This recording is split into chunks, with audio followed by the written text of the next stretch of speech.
ఈ దినాల్లో బోధ ఎలా ఉండాలంటే, ఈ దినాల్లో సంఘాలు ఎలా ఉండాలంటే, సేవకుడు ఒకవేళ మరణించిన, సేవకుడు ఒకవేళ అందుబాటులో లేకపోయినా దేవుని భారాన్ని భుజం మీద వేసుకునే శిష్యులు దేవుడు కావాలి. దేవుని యొక్క భారాన్ని, దేవుని యొక్క కాడిని భుజముల వేసుకునేటువంటి శిష్యురాలు కావాలా. శిష్యులు లేవాలి, శిష్యురాలు లేవాలి. దేవుడు అది కోరుకుంటున్నాడు.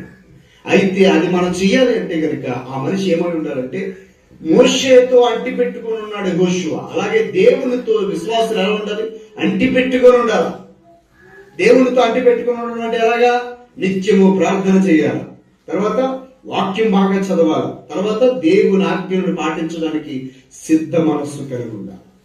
పాస్టర్ల సెంటర్డ్ బేస్గా ఉండకూడదు. పాస్టర్ వస్తారు, ఏదో వాక్యం చెప్తారు, బృందం, ఈ టైప్ కాదు. సేవకుడు లేకపోయినా, సేవకుడు ఉన్నా లేకపోయినా మీరు వాక్యముతో ఉదక స్నానం చేయాలి, దేవునితో సహవాసం చేయాలి, దేవునితో నడాలి.